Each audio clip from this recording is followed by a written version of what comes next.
Hello friends, welcome है आप सभी का सीआर क्लासेस में। मैं हूं चांदनी। आज हम लोग पढ़ेंगे डीएलएड थर्ड सेमेस्टर। यहां से देखते हैं डीएलएड थर्ड सेमेस्टर का सब्जेक्ट कौन सा है। सब्जेक्ट है समावेशी शिक्षा एवं विशिष्ट आवश्यकता वाले बच्चों की शिक्षा। ये प्रश्न पत्र है द्वितीय, डीएलएड थर्ड सेमेस्टर का द्वितीय प्रश्न पत्र समावेशी शिक्षा। यहाँ से देखेंगे बहुविकल्पीय प्रश्न।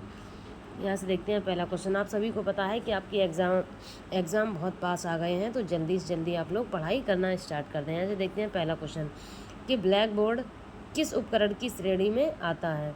तो ब्लैक बोर्ड कैसा है, तुमने देखा है, आप लोगों ने देखा होगा कि मृदु है, कठोर है या दोनों। तो ब्लैक बोर्ड कैसा है, कठोर की श्रेणी में आता है। अब देखेंगे नेक्स्ट क्वेश्चन। प्रतिभाशाली बालकों की इंद्रियाँ कैसी होती हैं। अब भैया प्रतिभाशाली बालक यानी कि बड़े ही होशियार। अब जो बड़े होशियार हैं तो उनकी इंद्रियां कैसी होंगी, तीव्र। ऑप्शन नंबर सा दूसरे का। अब देखते हैं नेक्स्ट क्वेश्चन 3। परामर्श के प्रमुख उद्देश्य हैं। तो परामर्श के प्रमुख उद्देश्य कौन कौन से हैं। आत्मज्ञान भी है, सामंजस्य भी है, आत्मस्वीकृति भी है, यानी कि उपरोक्त सभी। आंसर क्या होगा, ऑप्शन नंबर द। परामर्श के प्रमुख उद्देश्य क्या है, उपरोक्त सभी। आत्मज्ञान, सामाजिक सामंजस्य, आत्मस्वीकृति, यानी कि उपरोक्त सभी। देखेंगे नेक्स्ट क्वेश्चन। दृष्टिबाधितों की शिक्षा का प्रावधान है। तो दृष्टिबाधितों की शिक्षा का प्रावधान कहाँ है, विशिष्ट शिक्षा में, समन्वित शिक्षा में, मुख्य धारा में या उपरोक्त सभी में।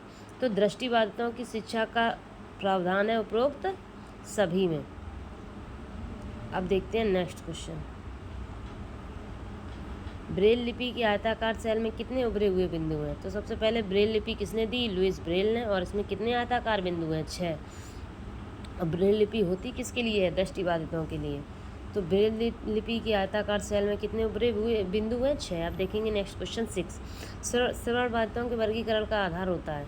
जो श्रवण बाधित होते हैं उनके वर्गीकरण का आधार कैसे होता है, डेसिबल अंक, शैक्षिक उपलब्धि, बुद्धि लब्धि या उपरोक्त सभी। तो इसका आंसर है उपरोक्त सभी। अब देखेंगे नेक्स्ट क्वेश्चन 7। अल्फ्रेड ब्रे ने पहला बुद्धि परीक्षण कब किया।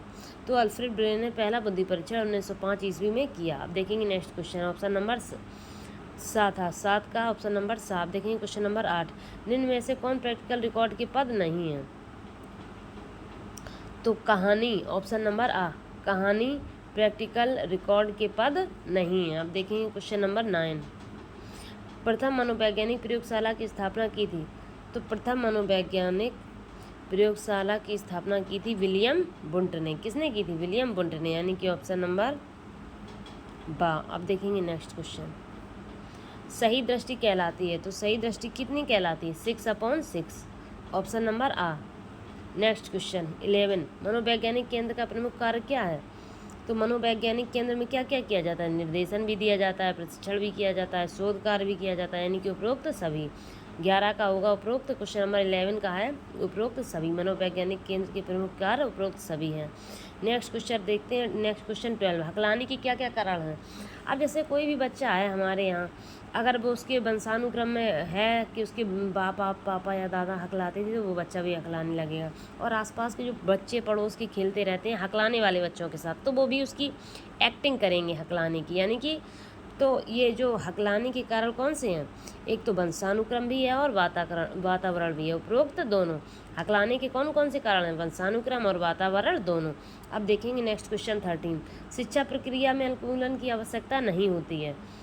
तो शिक्षा प्रक्रिया में अनुकूलन की आवश्यकता किसे नहीं होगी। अब जो श्रवण बाधित है उसे तो होगी, अस्थि बाधित है उसे भी अनुकूलन करना होगा, दृष्टिबाधितों को भी अनुकूलन करना होगा। अनुकूलन करना किसे नहीं है, प्रतिभाशाली बालकों को या प्रतिभाशाली बाधितों के लिए अनुकूलन की आवश्यकता नहीं होती है, क्योंकि वो तो प्रतिभाशाली, उन्हें कुछ अनुकूलन ही नहीं करना। अब देखते हैं क्वेश्चन नंबर 14। विशिष्ट बालकों की शिक्षा के लिए चलाए जाते हैं। तो जो विशिष्ट बालकों की शिक्षा के लिए कौन कौन से चला जाएंगे, विशिष्ट कार्यक्रम, संवर्धन कार्यक्रम, औपचारिक कार्यक्रम, यानी कि उपरोक्त सभी। आंसर उपरोक्त सभी। विशिष्ट बालकों की शिक्षा के लिए क्या चलाए जाते हैं, उपरोक्त सभी। Option number the. अब देखेंगे नेक्स्ट क्वेश्चन 15। भारतीय पुनर्वास अधिनियम कब पारित हुआ। अगर हम कहें कि भारतीय पुनर्वास अधिनियम पारित कब हुआ, तो 1992 में, और लागू कब हुआ, तो 1993 में। ऐसी वीडियो देखने के लिए लाइक करें, सब्सक्राइब करें। हम आपके लिए ऐसी एजुकेशन वीडियोस लाते रहेंगे। Thanks for watching. और मैं टाइम बर्बाद नहीं करती हूँ, अगर 15 क्वेश्चन पढ़ाए हैं मैंने तो 15 मिनट भी नहीं लिए हैं, बाकी और टीचर देखिए 15 क्वेश्चन पढ़ाने में 1 घंटा ले लेते हैं। Thanks for watching everyone. आप लोगों के एग्ज़ाम आ गए हैं तो जल्दी जल्दी से पढ़ लीजिएगा सारी क्लासेस।